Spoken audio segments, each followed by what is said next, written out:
Hello, my name is Olivia Zastrow, and this is my final video project for the Resources in ICT course at Universidad de Murcia in primary education. So for part one of our final exam, it's the project, we needed to create three different activities that involve three different technologies to enhance the children's learning. The activities could be connected or they could be separate. I chose to have my activities be centered around music education, so they are all three connected. The first lesson I did was on evolution of music, exploring cultural and historical influences. Lesson 2 was exploring musical genres through stop motion animation. And lesson 3 was expressive interpretation, creating artwork inspired by music. So here are the initial details of my project. My students are a level or grade 6, so they are all around 11 to 12 years old. They are of a diverse background, and the class is above average grade and comprehension-wise, with half of the students claiming that they can already play a musical instrument, so they have a little bit of background knowledge on music. And curriculum goals. So I wanted to do my core curriculum goals based off of the ones from the United States because that's where I'm from. So I took a look at the core curriculum standards for grade 6 in music education, and I chose the ones that followed along well with my lesson plans. So it's explaining how music is influenced by culture and history, categorizing various genres of music by listening for specific elements when listening to music, interpret meaning through personal understanding of a piece of music, listen to a favorite piece of music and draw an artwork that reflects the mood of the music, examine the importance of music in life, and create a presentation that interprets a style of music and evokes emotion. Okay, so this is my video portion of the project where I consulted AI and asked it to give me 3 different lesson ideas based off of the circumstances that I gave it. I am just going to briefly go over what I asked AI to do, kind of summarize what it gave me, and then just talk about briefly the changes that I'm making to the lesson plan. I just want to state that I did use the 3 general ideas that it gave me because those were kind of the original ideas that I had prior to asking AI, which is kind of strange that it gave me those ideas as well. But I really liked the ideas. I did make a couple minor changes to them though. So the first thing that I asked AI was to develop a lesson plan for students grade 6 to explain how music has changed through the years and is influenced by culture and history. Involve the use of comics and images because that was the first technology I wanted to use. It gave a general lesson plan about students creating comics based off of a decade that they choose. The only thing that I'm changing is it had it doing comics like physical comics, and I want it to obviously be online because this is based off of technology. So a change I made to this was having the kids start with a physical comic, but then using that inspiration to create an actual online comic through something like Canva, and giving the kids the tools to use Canva. Another change I made to what AI gave was I'm changing it to being after the 1900s and later. This was talking about music from like ancient civilizations, and I just thought that was way too much to work with, so I'm keeping it in the 20th century and beyond for music. And then it had the lesson split into 2 days, and I'm just having it be in 1 day. For the second lesson, I asked AI to develop a lesson plan for students grade 6 to categorize various genres of music by listening for specific elements when listening to music, involve the use of stop motion. So I pretty much used the lesson plan for this one to a T pretty much. It was exactly what I wanted to do before. Basically, you just teach the kids about stop motion, you teach them about different music genres, they pick a music genre that they desire, and then they create a stop motion video based off of that musical genre. The only thing I changed about this lesson plan again was they had it in 2 days, and I just wanted it to be in 1 day. And the final request that I asked AI was for my third lesson. I said, develop a lesson plan for students grade 6 to interpret meaning through personal understanding of a piece of music and listen to a favorite piece of music and draw an artwork that reflects the mood of the music. Involve the use of YouTube/technology. So I left this one open. It right away went with the YouTube idea, which is kind of what I wanted to use in general. The idea it came up with was having kids listen to a piece of music of their choosing and then create art based off of how that music makes them feel. The kids can use YouTube to do their own research, so it's pretty open-ended. And then I added in a part at the end that I wanted the kids to make a presentation, like a slideshow presentation about their ending project. AI didn't include this part, but I wanted to include this part. And so that was just what I wanted to change, was adding that in at the end. But again, I used the general ideas that AI gave for all of these lessons, as I thought that they were pretty spot on with what I wanted. I just made a few minor changes. And the AI that I used for this was ChatGPT. This is what I use almost all the time. Okay, so my first lesson is on the evolution of music and exploring cultural and historical influences.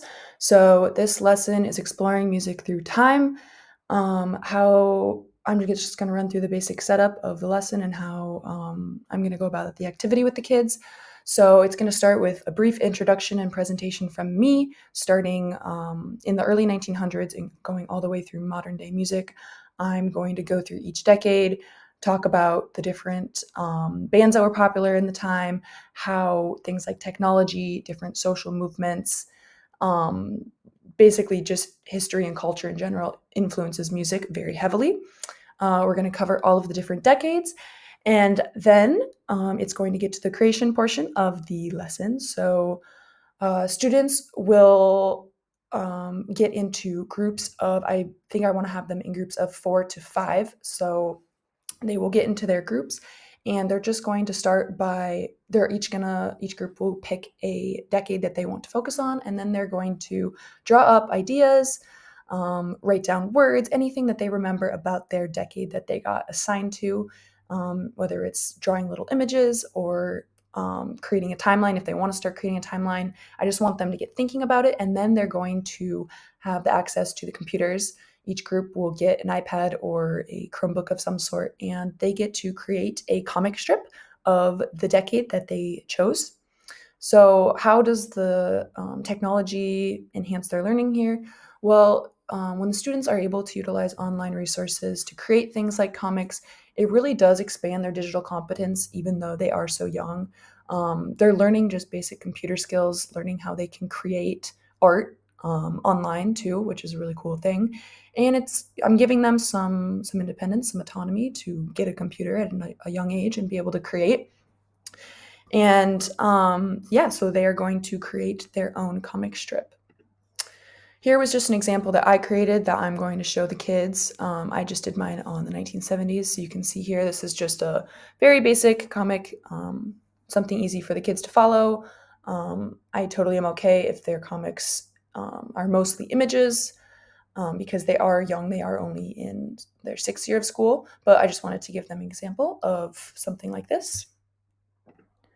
So let's assess. So the rubric that I will be using, it's going to be based on a 1 to 4 grading scale. I'm going to link the actual entire full rubric that I use in the transcription for this, because I don't have time to go over the full rubric, but it's going to be on a 1 to 4 scale basis.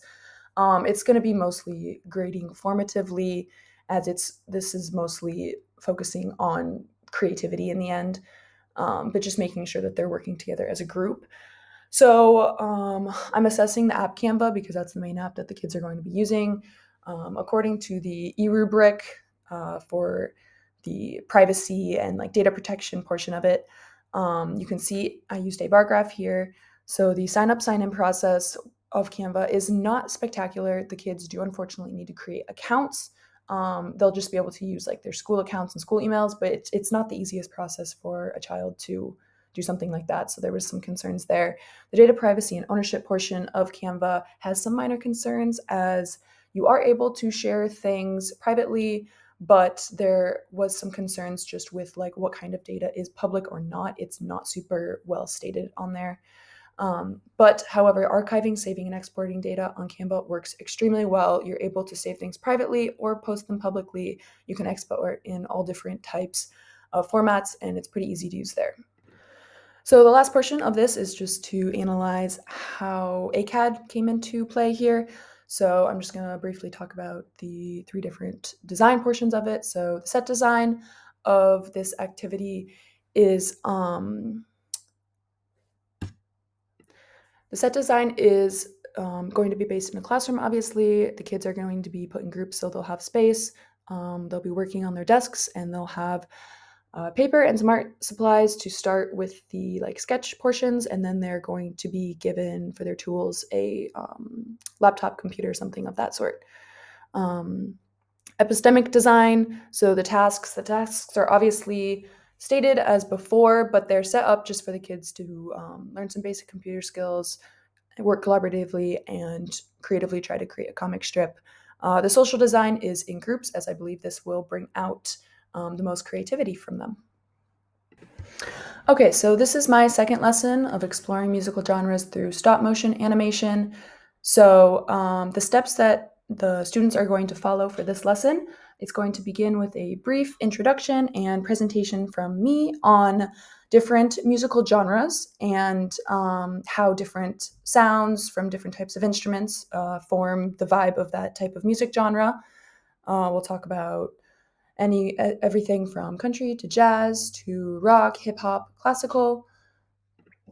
I will play different excerpts of songs from that type of genre so that the students can get a understanding of what that music sounds like. And then I will be splitting the students into small groups of about 3 to 4, and they are going to pick the genre of music that they desire to focus on. The next step will be to have them brainstorm different symbols, words, songs, musical instruments, anything that they can think of that represents that music genre to them.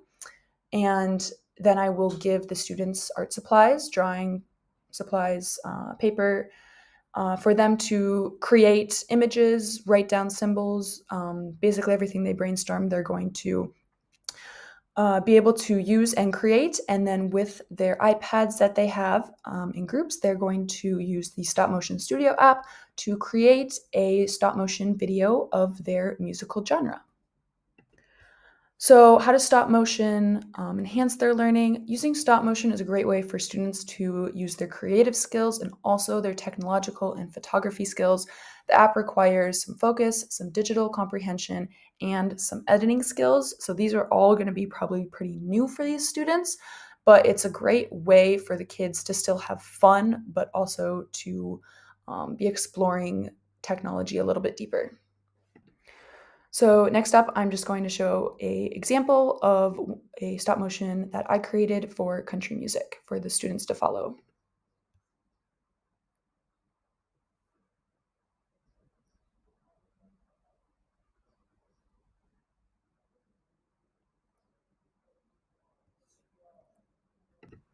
Okay, so let's assess Stop Motion Studio and this activity. So again, according to the rubric, you can see in my graph here, Stop Motion Studio worked very well with every category. The sign in process was very simple, as there was no need to sign in. All you need to do is download the Stop Motion Studio app, and it's free, so that was very easy to work with. Data privacy and ownership, I had no concerns there. It seemed like stop motion didn't share private details. You were able to post things privately if desired or publicly. I did not have concerns with that. Archiving, saving, and exporting data was very easy with stop motion. You were able to save it, export it, send it to people. It worked very, very well. Rubric, I will be grading again on a 1:4 scale ratio for this project. It's a very open-ended and informative assessment, as I'm focusing mostly on just making sure that these students are collaborating and being creative. But I will have the full rubric linked in the transcription portion of this video. And just briefly touching on ACAD for this activity, the set design physically situated in the classroom, but I also am going to give the kids the opportunity to leave the classroom, go outside, go in the hallway, be wherever they want to be to film their video, and they will have the iPad as their main tool. Epistemically designed, the activity is obviously the center of the focus here, with the focus trying to be on creation. And social design, they will be, again, in small groups so that they can focus on community and try to understand the technology better together as a group. Okay, so my third and final lesson is expressive interpretation and creating artwork inspired by music. So the steps that students will take, my class will begin with me as a teacher briefly describing music and how lots of different emotions can be evoked through music, depending on how the music makes you feel. And so I'm going to start by playing some different snippets of very different types of music, some very dramatic, some very quiet, some very peaceful. And the students will listen to each snippet, and we will have a class discussion on how everybody felt based off of the music that I played. Then it will be the independent portion of the lesson where the students will have their iPads and headphones that will be given to them, and they are able to do their own searches on YouTube of whatever song they please. It can be their favorite song, it can just be a song that they know and like, and they are going to have independent time to find the song, listen to it with their eyes closed, and then they will be able to create a piece of artwork based off of how they felt listening to that song. At the end, the students will be able to create an online presentation, and then they will talk to the class about their experience and how they felt. Through the use of YouTube, the children will be able to do their own internet searches. This gives them lots of autonomy and the opportunity to improve their internet search skills. This will also need to utilize an online platform to create a presentation. The next slide is an example of me. I just briefly listened to a piece of music, I put my head down, and I create art off of it.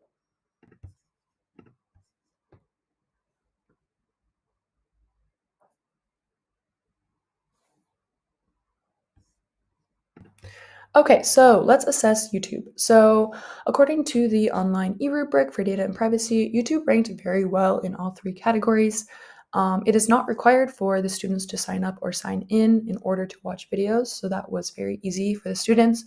I had no concerns with data privacy and ownership within YouTube, and archiving, saving, and exporting data I know is very easy from my own experience. And however, in this activity, there's no need for the students to be archiving, saving, or exporting data. Rubric, once again, I'm just grading the students based off of a 1:4 scale ratio. My full rubric will be linked in the transcription. And so to end our assessment here, looking at the ACAD set, epistemic and social design set, the students are physically situated pretty far away from each other, as this is socially designed as an independent activity, so they can go wherever they please within the classroom. They'll be given their iPads, headphones, and art supplies. And epistemically designed, it is an independent activity at the base of this. So it's going to produce very different work than the other activities, but I wanted to have at least one activity that was not group work based.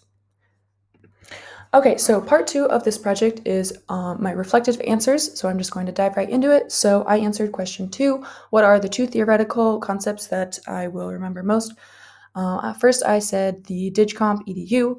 As I'm not from Europe and most likely won't be teaching in Europe, it was very interesting for me to learn about a framework different from the US. Now, when I return to be a teacher in the US, I can use all my combined knowledge to better understand digital competence and provide better resources for my students. PLE was also very interesting, as before this class, I never realized how many different online tools I use every day, whether it's a new tool I discovered or understanding my PLE. I think I will be able to help my students connect with their own tools in a better and deeper way of understanding technology. The 2 technological concepts that I took away was just AI in general in this class. Obviously, it was such a huge part of this class, and this class gave me a much deeper understanding of the power behind AI. It's something that I will definitely be using in my future classroom for sure to improve my students' technological learning. And then Canva and presentation tools were another very key aspect. I just learned very well in this class how to present a subject well online, how to space words out, include visuals, and overall present topics in an organized and efficient manner. My next question, I answered question 3 about my PLE, personal learning environment. I had a hard time limiting myself to just 5 tools as we just used so many in this class, but you can see here the different categories of PLE that the tools I used fell into. In total, I came up with 12 that were the most important. And many tools, as you can see, fall into different categories as they're shown in like the crossover areas. I would say these are the tools that I used and enjoyed the most, and also that could be considered the most diverse and creative tools. So you can see the sharing portion, like WhatsApp, things like that. That was a new tool to me as we didn't use it much in the US. The reading portion of PLE was for ways that I accessed knowledge. A lot of it involved ChatGPT, SciSpace, YouTube, things of that sort. And the writing and reflection portion of my PLE was where I created published information. I used things like stop motion, Canva, Instagram, and as you can see here, here is my PLE. Okay, so here comes to the ending question 5 of my project. I believe that I did earn an A in this class, or according to the grading scale, between an 8 and a 9 out of 10. I really think that I put a lot of good work into this class throughout the semester. I improved my skills of research, presentation, digital competence, team collaboration. I know some of my work in the tasks was better in some weeks and worse in others. However, I do think towards the end of the subject, I really tried to make a conscious effort to improve my work. I think the most challenging role I undertook in this course was being an international student. Working with my group every week was definitely nothing easy, but it's hard to be an international student in a class of mostly all Spanish students. There were times I felt pretty excluded, and times I felt I was the only one trying to do group work on the tasks and improve team collaboration and communication, but in the end, it ended up always working out well.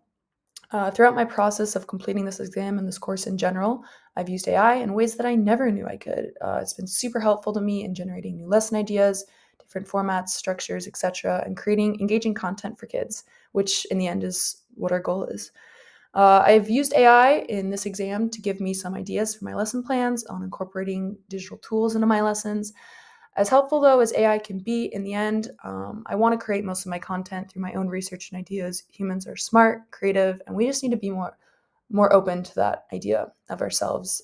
AI can definitely close off some creative doors in our brains, and I just want to continue using it with caution. Obviously, continue using it, but making sure that I'm still being a conscious and creative human. The end. Thank you, Linda, and have a great summer. Thank you.